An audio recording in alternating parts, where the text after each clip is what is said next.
Welcome to the History Nerds United podcast. I'm your head nerd, Brendan. Thank you so much for being here. Today, author Nathan Masters and his book, Crooked. It's such a good book. It's sneaky good, right? It's political graft and all of that stuff. You know, it can't be that exciting. Nathan does an amazing job with this book. Also, love his series Lost LA, where he's the host. If you haven't seen that yet, you should see that. You should read the book, and you should listen to this podcast episode. I'm going to shut up, so you can do that right now. And here we are, author Nathan Masters' Crooked, the roaring 20s tale of a corrupt attorney general, a crusading senator, and the birth of the American political scandal. Nathan, thanks so much for coming on. Oh, thanks for having me. This is a real pleasure. I mean, listen, I really want to get to the book because it's sneaky amazing. I'll explain that in a minute, but saying you're an author is kind of cutting you short because you do a lot of stuff, including, and I just watched the episode on the red car, Lost LA. Tell me about that. What is that? Where can we find it? Yeah, it's a public television series about Los Angeles history, sort of exploring the untold stories of Los Angeles through the archives. It airs on the local PBS station, but you can get it anywhere on the internet. You can stream it through the PBS app. Nationally, we have all of our episodes on YouTube as well. It's been a lot of fun. I've been doing that since 2016. And you're a big LA guy. So tell me, do you just love LA history? Do you love LA period? What is it for you? Yeah, that's a great question because this book is a little bit of a departure for me, right? I've done most of my professional work's been around LA history, and this book doesn't really touch on Los Angeles at all. But yeah, I just grew up in Southern California, and one of the best ways to understand a place, I believe, is to learn about its history, learn about the past. So that was what was sort of driving my passion. See, now I grew up on the East Coast, so I'm going to try and not throw a few jabs here every now and again, but it might happen. It's built into me to do stuff like that. Fair enough. No, I mean, and one of the things I do as somebody in the LA history field is try to push back against some of those jabs. Like there are a lot of stereotypes about Los Angeles that, for instance, one of them is that it has no history, right? It's this sudden recent city, but the roots of the city's history really go way back. And that's what I try to explore in my work. Well, let me ask one of them. Do you surf every morning? Is that a thing? It would be pretty difficult in that I now live in the mountains, 2.5 hours away from the nearest beach. But yeah, that's another LA stereotype, of course. I mean, actually, the truth about Angelenos is that they hardly ever go to the beach, right? That's something that when tourists come to LA, they'll always go to Santa Monica Beach, for instance. But it's very rare for somebody who lives in LA to go to the beach. All right, just one more, because I've seen it. I spent one day in LA, but I'm like, damn. You guys got some traffic. That is a real thing.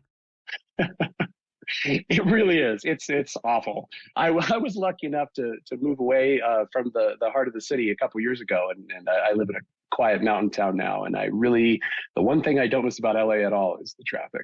And you are, I don't want to say typical or anything like that, but one of the positive stereotypes I will say is that a lot of LA folks have a lot of irons in the fire. And I mean, that's you, right? You've got this book, you've got Lost LA, but I mean, that's not the only two things you're doing, right? Well, yeah, I mean, it's funny you mentioned that. I mean, there's a lot of stuff professionally, but also in, my personal life. I mean, I started working on this proposal about 3 months before my first child was born, and I turned in the manuscript less than a week before my second child was born. So it's been a pretty busy 3 years or whatever that is. But I've had a lot of help from my wife and my in-laws, and as I mentioned, I moved to. I mean, it's such a writerly cliche, but I moved to a house up in the mountains, and boy, does that really help you just get the writing done?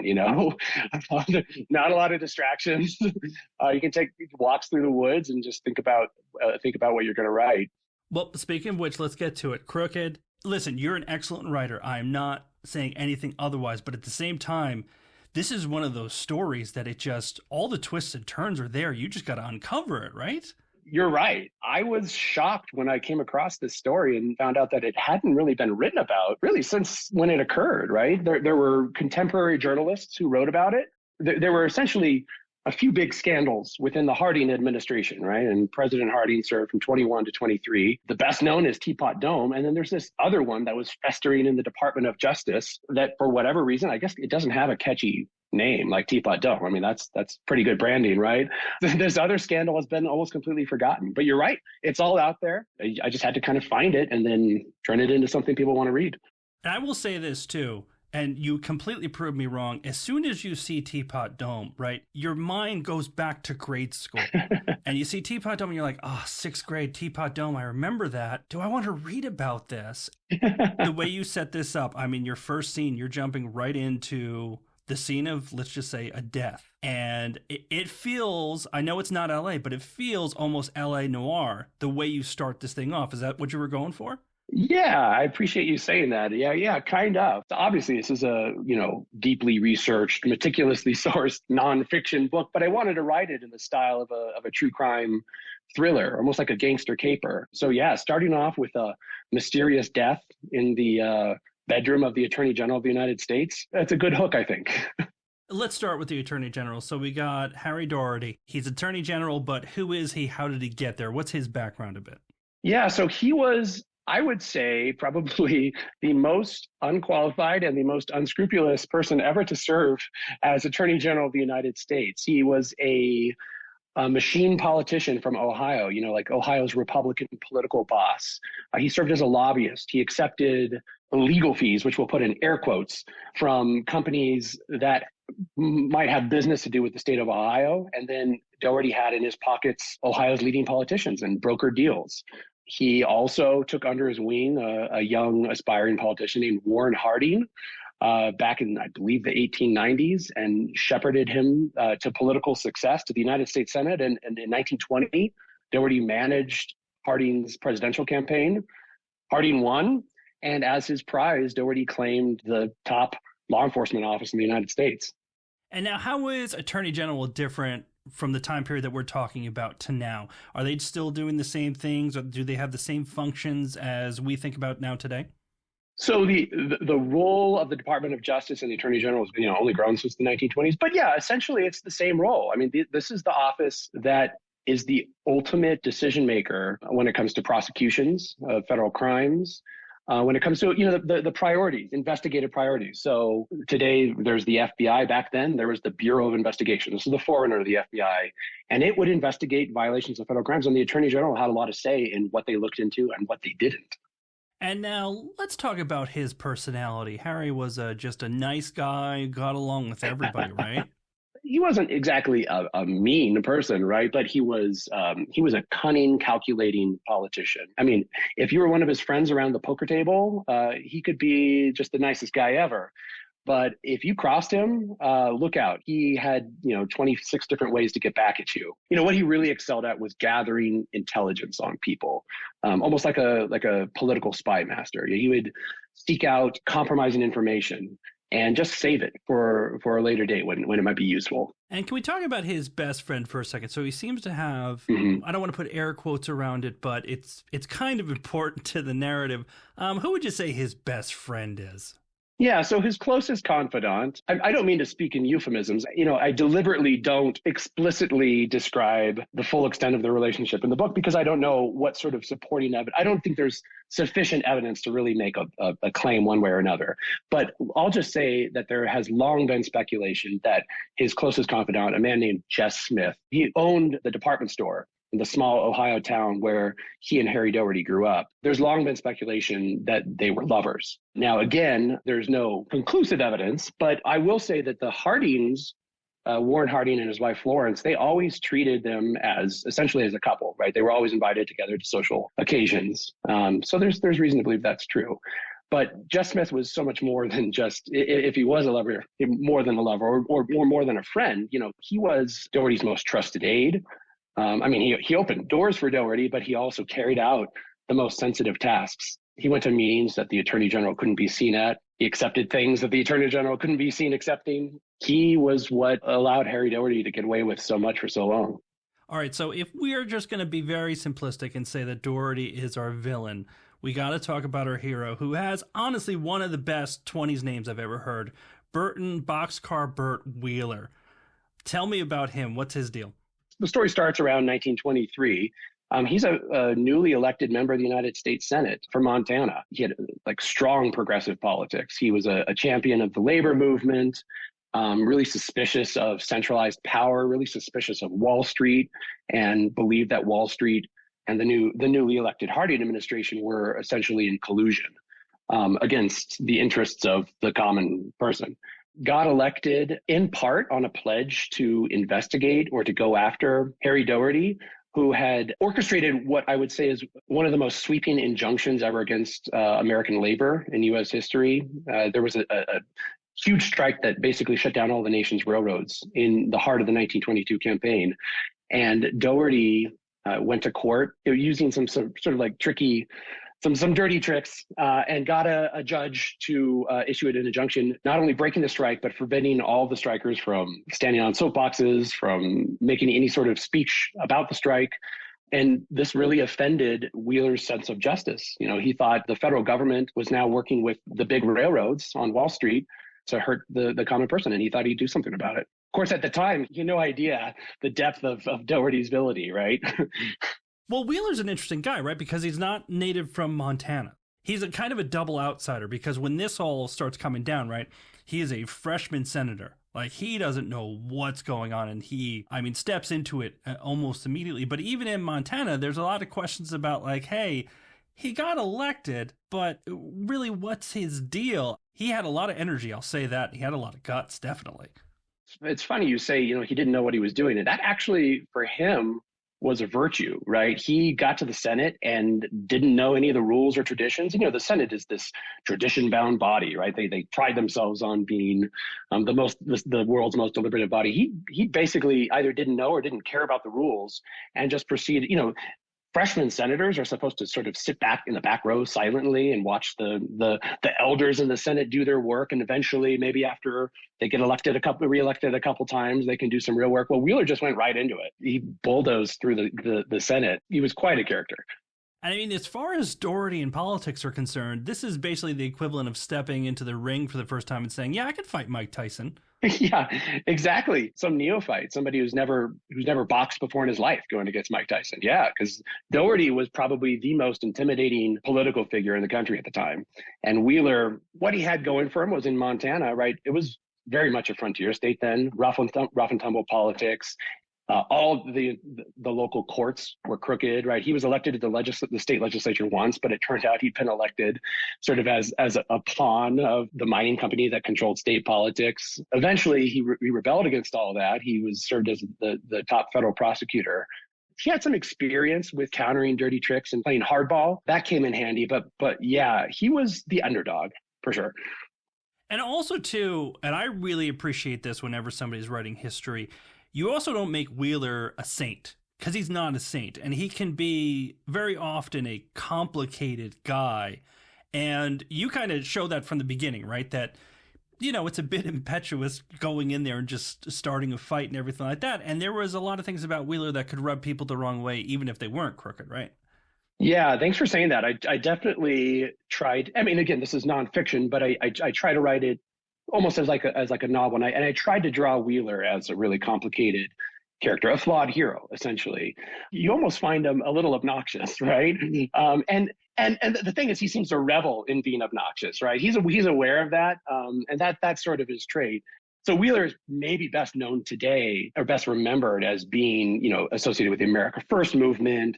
There are charges of being a Nazi sympathizer that are leveled against him. And yet in the 1920s, he was this progressive hero. And sort of the question that comes to mind is like, how did he transform from this progressive hero into this sort of old cranky conservative who opposed FDR's New Deal and opposed U.S. intervention in World War II?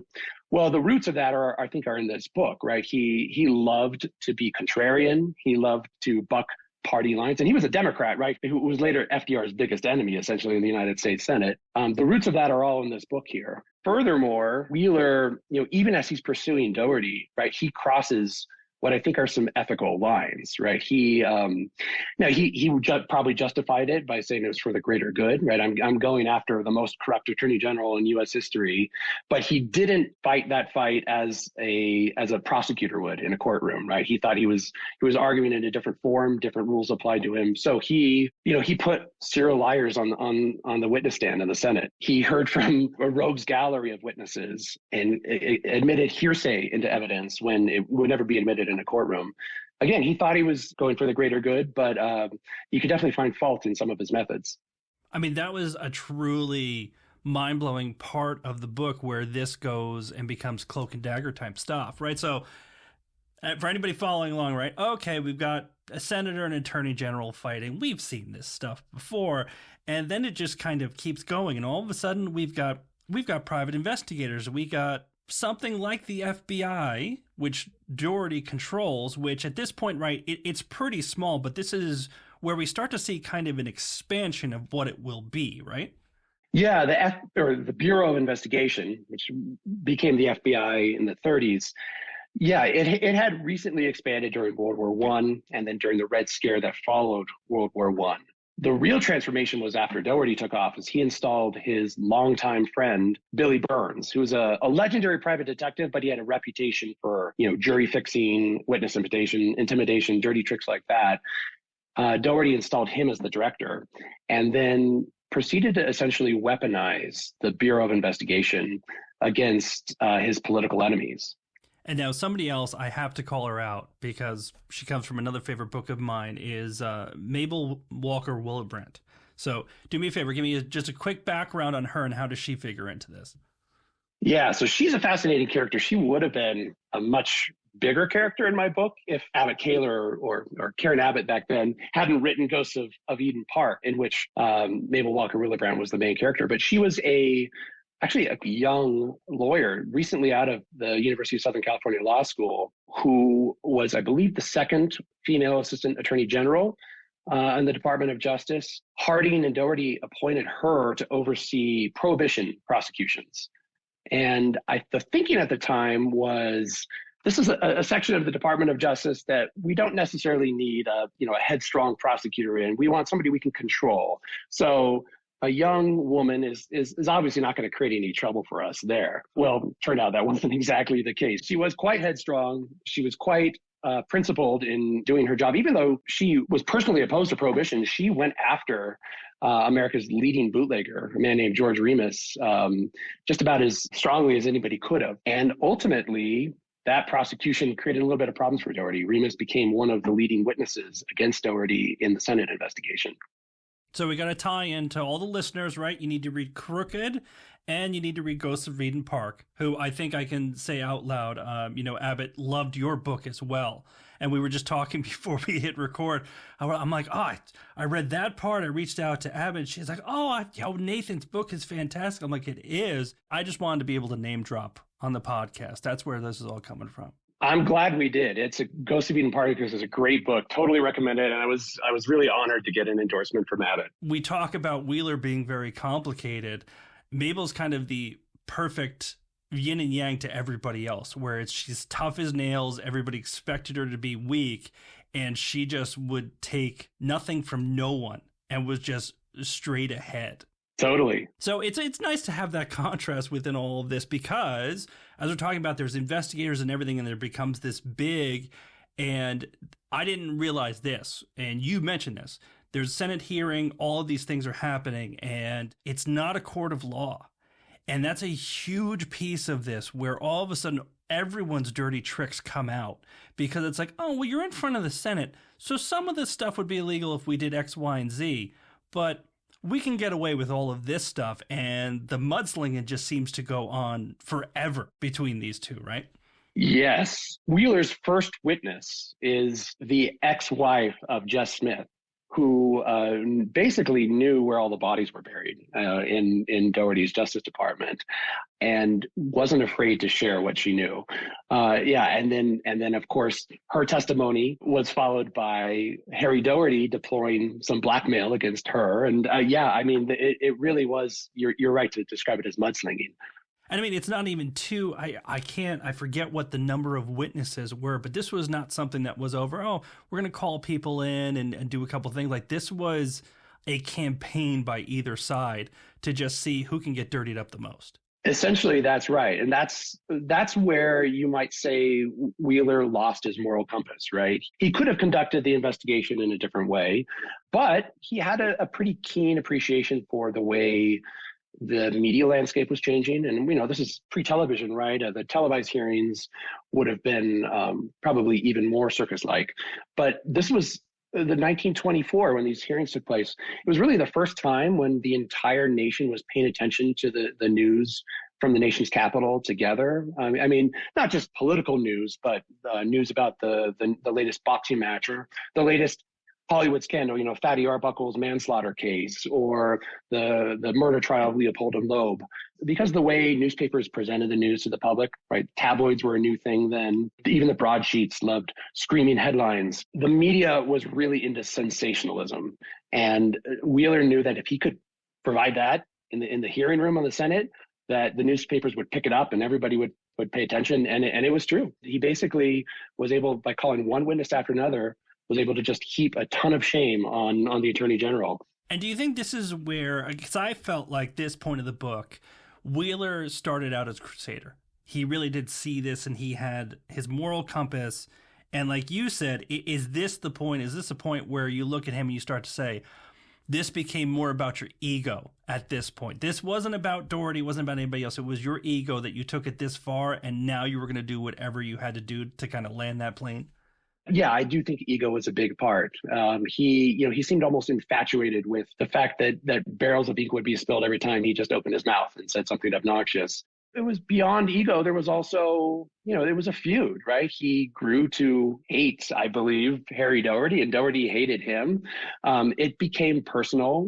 One of the interesting things I read about Doherty is that even though he was so calculating, he was always ready to throw somebody under the bus or especially eviscerate an enemy, he never really took things personally, right? He could eviscerate an enemy and then just totally move on. And if you saw this person a couple years later, they could get along. But with Wheeler, it was different because he knew, Wheeler was going after him in a different way. And Doherty fought back harder than he ever had. And like you said, the newspapers, every single word, they were on top of this. How did this story get lost until you resurrected it? Because I mean, it's got everything, right? You put it on the paper and the book's fantastic. The story is fantastic. How did it kind of disappear from the public consciousness? Yeah, it's a good question. I mean, I've thought a lot about that. I think I might just have to go back to what I said earlier, that it just didn't have good branding. It didn't have this memorable name of Teapot Dome. Teapot Dome overshadowed it. I mean, Teapot Dome kind of figures into like the first third of my book. And then we move on to the scandal around the Justice Department. But it is a fascinating story, right? I mean, we're talking about a black satchel filled with $100,000 in cash. We're talking about bribes for oil drilling rights on federal land. It's a great story. For whatever reason, that's what the historians have latched onto. I think in many ways, though, it's a more fascinating tale, and I think it's a more relevant tale, right? We're talking about, Teapot Dome is all about bribery. It's simple graft, right? Here we're talking about the erosion of the rule of law and the importance of congressional oversight. These are issues that are still very important today in 2023. It's a shame that it's been so forgotten. I think something else, and I may be off base because now I'm just talking off the top of my head, but I want to hear it, please. I mean, something else about the 20s is there was also so much of this, right? So like, we're making Doherty the villain because he did this and this, but at the same time, the amount of people who weren't in some sort of graft in this time period, I mean, especially Prohibition, because most people didn't care. And, it was, everybody had a gin bathtub and stuff like that. And it's almost as if a lot of things around this time, unless they were branded excellently, like you said, and you have to hear about in 5th and 6th and 7th grade, like Teapot Dome, they just got lost because it seems like everybody was a criminal back in the day. No, I think you're onto something. That's a really good explanation. I mean, it was a period of exceptional corruption. So it would almost be surprising if the nation went through the entire 1920s and didn't have a crooked attorney general. Now, Wheeler, as we remember him today or not, but I think everybody might remember something that is kind of sort of based upon his life. Yeah. Tell me a little bit about that. Not only based upon his life, but loosely inspired by the story in the book, in Crooked. Probably the most famous movie about parliamentary procedure in the United States Congress, which is Mr. Smith Goes to Washington, right? The famous filibuster scene. But it's one of the most probably enduring movies about Washington politics. And it's about a young senator who arrives in Washington.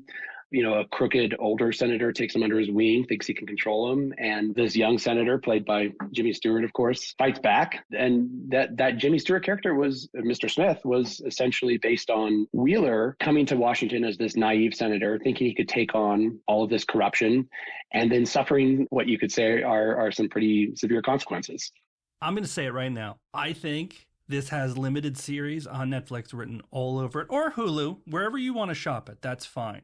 I'm going to put you on the spot. Who's your dream casting for Doherty and Wheeler? Oh, well, you are putting me on the spot. Yeah. Oh, wow. I haven't even thought of that. I mean, listen, I'm getting you prepared for this. They're going to be knocking down the door and they're going to say, what are you thinking? Well, let me ask you, who do you see it? I mean, who would be, because for Doherty, you really need somebody who can put on like a bit of a friendly face, but there's evil behind the eyes. Like who do you see fulfilling that role? I don't know. Jon Hamm. Oh, Jon Hamm. He's got to lose the hair, but if he's got to lose the hair, but he can do right. Like he can do a little bit of both. He can do that charming thing, but he kind of seems dangerous in the background. And then for Wheeler, I got one for you. Okay. This one's a little bit out there. He'd have to work on the accent. Daniel Bruhl. We just finished watching All Quiet on the Western Front, and this dude can just play anything, but also can be very dogged, very determined. I'm thinking he can pull it off. He's got to fix the accent, yes. Right? He's got to have to test that a little bit, but I think he can do it. So I think I know him from The Alienist. He would be excellent. I agree. Oh, I'm sure he could pull off the accent. Yeah, the thing about Wheeler is he grew up professionally in Montana, but before that he grew up in Massachusetts and had that sort of Massachusetts accent. But I'm sure he's an accomplished actor. He can pull it off. And now that I've cast this for you, I'm just saying, just a background character. I'm sure there is a senator who has a beard in the background. We can make this happen. I think we can. Deal. So now listen, I know this interview was number one on your list. This is what you were most excited about. But I think we need to plug something that's also pretty freaking cool. The Calvin Coolidge Library. You're going to be talking there soon, right? Yes, yeah. There's an event. It's in June, I believe. June 7th. I was honored to be invited to be part of this panel. I think we're going to be discussing when the president dies. So the middle of Crooked, President Harding dies rather suddenly of what turns out to be heart disease and is replaced by Calvin Coolidge. I'm actually really looking forward to this panel because I went into writing this book not knowing much about Coolidge, except that he, famously slept like 10 hours every night and then napped in the middle of the day. And, I guess his line was the business of America is business or something like that. So I had a pretty shallow understanding of him, but I also came to appreciate him a little bit more because he was a man of deep conviction, and he came to politics through a belief that public service can really do a lot of good, right? I mean, it was almost a religious conviction that he could help people through public service. Whether you agree with his politics or not, I really admire that. And it's something that is sometimes lacking in today's politics. Well, I think he's another one that has an excellent nickname, which is Silent Cal. Yes. Which is another one of my favorites. I believe the story I remember about him, and if I'm wrong, I'm just going to have Mike, my producer, cut this out so I don't sound like an idiot, was somebody coming up to him at a party. And they said, Cal, my friend bet me I couldn't get you to say 3 words to me. And Cal looked at him and said, you lose. Yep, true story. And, towards the end of the book, Wheeler sort of makes fun of the Silent Cal persona. Calvin Coolidge sort of embraced that persona. He was publicly a simple, quiet man, but behind the scenes, like a lot was going on. He sort of embraced that. But then Wheeler found a way to, this doesn't give anything away, right? Wheeler ran for vice president in 1924 against Coolidge's ticket and actually invented this almost vaudevillian act where he was debating an empty chair, which I don't know, you might remember Clint Eastwood back in, what was it, 2012, I think, resurrected this act without really anybody ever understanding that Burton Wheeler had invented it a long time past. But yeah, Wheeler was talking to the empty chair, and of course the empty chair wasn't talking back. And Wheeler said, well, there you go. That's the sort of engagement we get from the White House. Yeah, Clint went a bit too far with a deep cut on that one. Went right over people's heads. A real political deep cut, yes. All right, so listen, the book is fantastic, and it reads like a novel, but I got to ask this question. A lot of people, they remember Teapot Dome in the 6th grade, and they're like, sounds boring. I'm not reading that. History is terrible. I sat one of those people right in front of you right now, and they're like, why should I read Crooked? What would you say? Well, Crooked is, I wrote it to be a page turner, right? It's not a history. You can take away lessons about politics, especially the administration of the Department of Justice, but it's not a history lesson. It's a story. I'd ask, should people not watch Boardwalk Empire because it's set in the past? It's a great story. Mine happens to be nonfiction. Boardwalk Empire is loosely inspired by true events, but I wrote it to be a rip-roaring tale, and I hope I pulled it off. You did. You nailed it. Nathan, thank you so much for coming on. This was fantastic. Thank you so much. Thank you. And that's it for this episode. Nathan, thank you so much for coming on. Nerds, hit us up on social media, Twitter, Instagram, Facebook. Listen to other episodes of the podcast. Please leave us reviews, comments, all that stuff. 5 stars, please, if you do leave, a review. And until next time, nerds, stay cool.